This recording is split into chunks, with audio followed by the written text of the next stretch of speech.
people's money is being taxed and spent is causing Americans of all political beliefs to lose faith in their government. According to a recent poll by the America's Talk Issues Foundation, 93% of the American public agrees that, and I quote, "government wastes too much of our money." More importantly, the poll found that Americans of all political beliefs believed equally across the spectrum the government wastes too much of their money. In other words, conservatives, liberals, Democrats, and independents all agreed the government was wasting too much of their money. We seek to reach out to taxpayers of all political beliefs to build public support for a government that costs less, makes more sense, and inspires more trust. The primary mission of Taxpayers for Common Sense is to cut wasteful government spending programs, subsidies, and tax breaks, including hidden spending of the kind that taxpayers know is there but don't always hear about. This kind of waste takes money out of the pockets of people who worked hard for it, who've paid their taxes, who've played by the rules, and have watched their income stagnate in recent decades. Such waste also causes other problems, such as distorting the market, hampering economic innovation, and aggravating other social ills such as personal irresponsibility and pollution. But even more disturbing than where Americans' money goes is how the decisions are being made.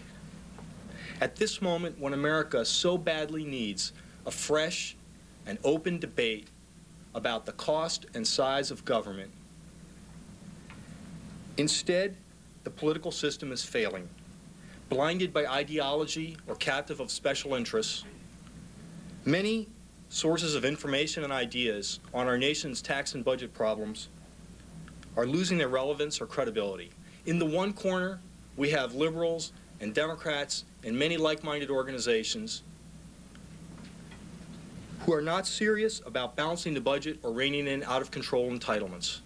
In the other corner, we have many conservatives and Republicans and like-minded organizations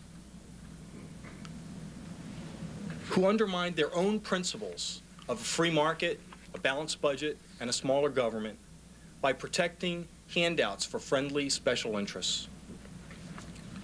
Taxpayers for Common Sense wants to move beyond this stale, tired debate between Democrats and Republicans, liberals and conservatives. The challenges we face are complex. No one party or doctrine holds all of the answers. Taxpayers for Common Sense is nonpartisan, non-ideological, and independent. We welcome ideas from all perspectives and parties on how to cut waste and defend the taxpayer. In fighting government waste, we will work with anyone who is part of the solution, and we will not be afraid to challenge anyone who is part of the problem. We want to restore Americans' faith in the political process and in their government. We believe in America. We believe it's time for a tough love for government, which criticizes its failings not to tear it down, but to work toward an American government that inspires the faith and trust and pride of the American people. Of course, no progress is possible unless people understand what is happening to their money in Washington, D.C., and can agree on common sense solutions. Amidst all the bickering over the federal budget that's going on this month in Washington, D.C., there's at least one common sense principle that we think that everyone ought to be able to agree on. And that is, once a wasteful government program is killed, it ought to stay dead. That's why our Budget of the Living Dead report is the taxpayer's worst Halloween nightmare. 13 wasteful government programs that were already killed are coming back to life like zombies. No taxpayer should read this report alone or after dark. These zombies are wasting billions of hard-earned tax dollars and undermining Americans' trust in their government. Jill will tell you a little more about the report. I just want to hit on the numbers. This might be funnier if we weren't paying for it. The joke is on the taxpayer. Taxpayers for Common Sense estimates that if the 13 so-called killed programs in this report had actually stayed dead, it would have saved taxpayers $46 billion between 1981 and 1995. If we could kill these 13 zombies today and not waste a penny more on them, we estimate that we could save at least $56 billion over the next 5 to 10 years. Those are moderate estimates based on government figures. One of the great strengths of Taxpayers for Common Sense is the partnership between myself and Jill Lancelot, who is the co-founder and legislative director of the organization. For the last 21 years, Jill Lancelot has worked for the National Taxpayers Union, most recently as Director of Congressional Affairs. Jill Lancelot has been one of the most relentless and effective advocates for the taxpayer in Washington, D.C. for the last 2 decades. It's kind of like Ghostbusters. Over the last 2 decades, people who wanted to stop a government program that was wasteful and out of control and crazy and didn't make any sense would say, who are you going to call? And the Ghostbuster, the zombie buster, time after time has been Jill Lancelot. Often with little more than courage and hard work, she has taken on big money lobbyists and powerful politicians of both parties and beaten them. Jill and I have worked in the trenches together for many years, and I know that we will win many more victories for the taxpayer in coming years. Jill? Well, good morning, everyone.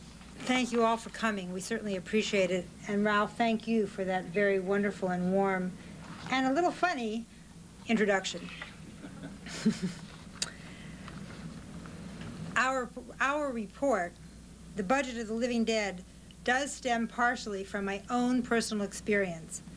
It's true, I have been fighting government waste for the past 21 years.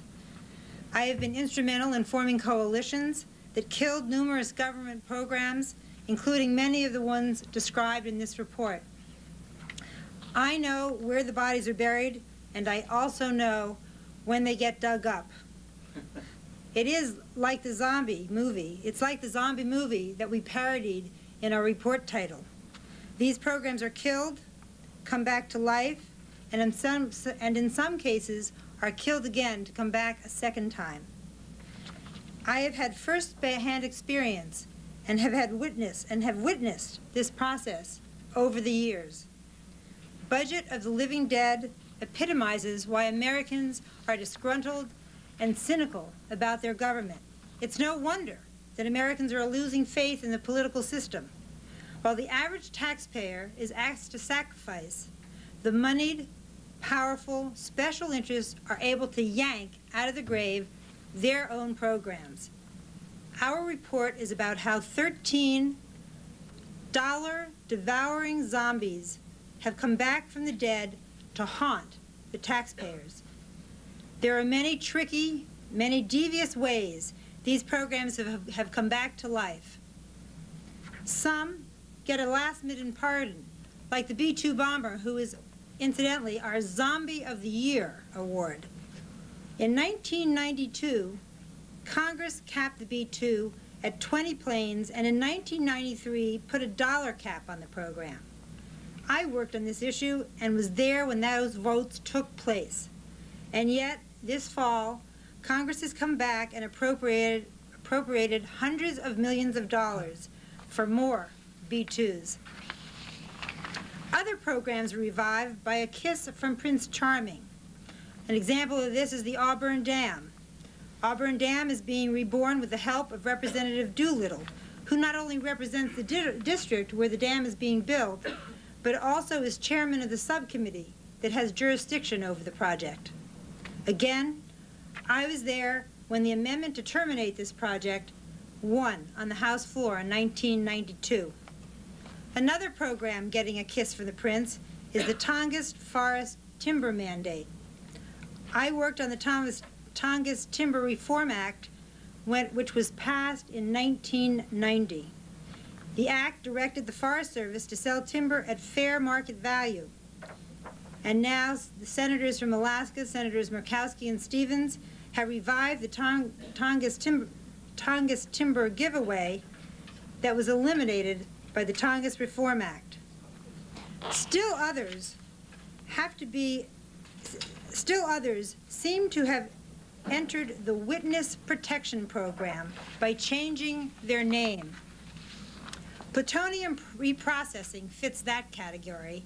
The United States abandoned commercial plutonium reprocessing in 1983 when the Clinch River breeder reactor was terminated.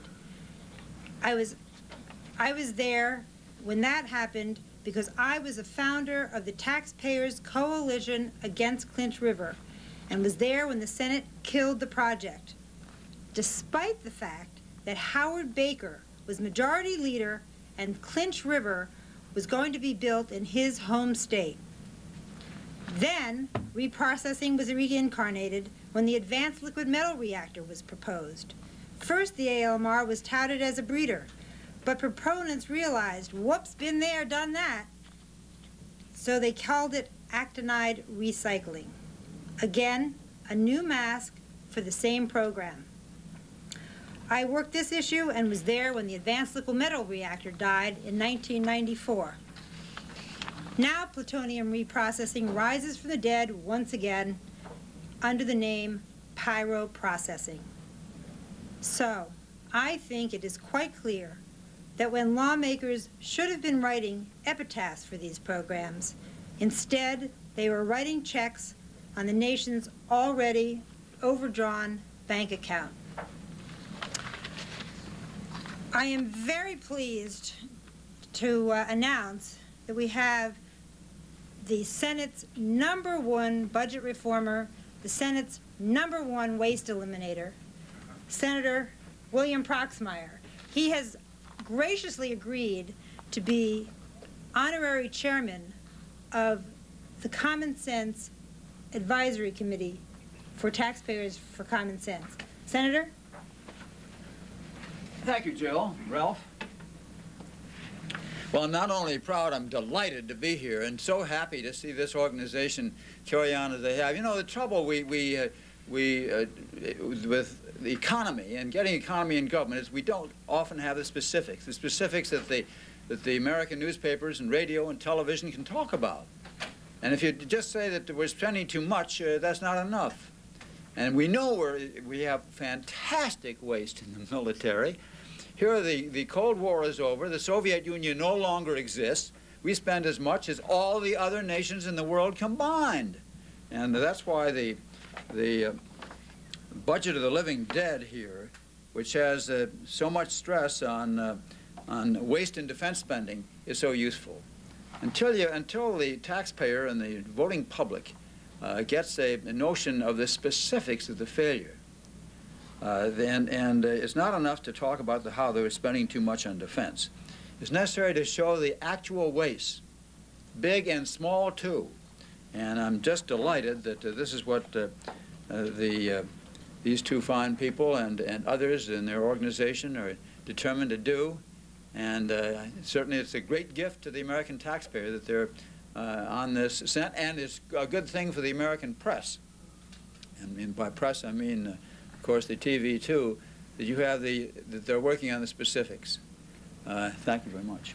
Senator, thank you very much.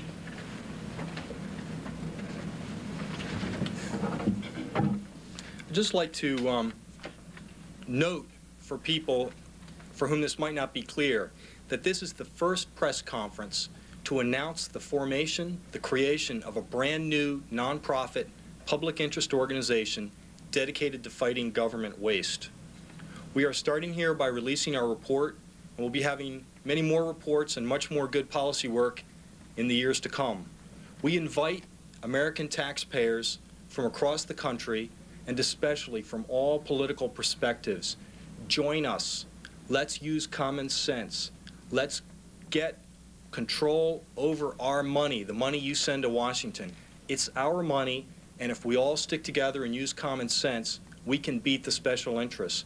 We invite American